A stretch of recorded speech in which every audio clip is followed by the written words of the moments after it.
Спорт залдын ачылганын айыл тургундары да кубануу менен кабыл алышты. Анткени келечек муундардын дени сак, мекенчил болуп өсүүсүнө шарт түзүлдү. Спорт залда спорттун бир канча түрү боюнча балдарды даярдап, ар кандай турнирлерге катыштыруу алдында турат. Келечекте Самаркандек айылындагы дүйнөгө таанылган балбан чыгышына ишенерин айыл тургундары айтышат. Бизде колунда бар жарандар ушунчалык демөөрчүлүк кылып, мурда таш талымдыга учурап бузулуп жаткан имараттарыбызды оңдоп, жаш балдарыбызга, мындай келечектеги муундарыбызга жакшы спорт залдарды ачып берип атат.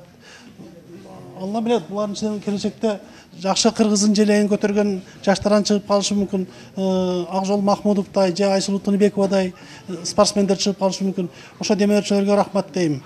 Окуучу балдар кыздар бош мезгилдерин спорт залда өткөрүшүүдө. Залга кызыгуу менен келген балдардын эң кичүүсү 6-7 жаштагы балдар. Айылда мындай залдын ачылуусу жаш жеткинчектерге стимул болуп, кубанычтарын жашырышпады.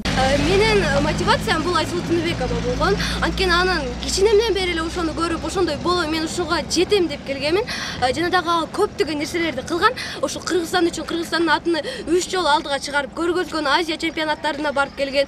Мен деле ушундай болом, мен ушуга жетем деп, мен деле ушуга жетип жатам азыр. Залда машыксаң, жүрөгүң таза болот. Диизда деген күрөштү мен өзүм жакшы көрөмүн. Спорт менен машыгууну каалаган жаштар акысыз спорттун бир канча түрүн үйрөнсө болот. Мындай шартты түзүп берген жеке ишкерге жана балдардын машыктыруучусуна айыл аксакалдары батасын берип, өздөрүнүн ыраазычылыктарын билдиришти. Ушул жаштарга ушунчалык неме кылып, баягы спорт немесини тартуулаптыр. Ошого жайма Нуркелди компаниясынын ишиге илбаз берсин Алла Таала. Ачылганына аз гана убакыт болгон менен спорт залга келген жаштардын саны арбын. Учурда 300дөн ашуун бала спорттун 2-3 түрү менен 2 сааттай машыгып келишет.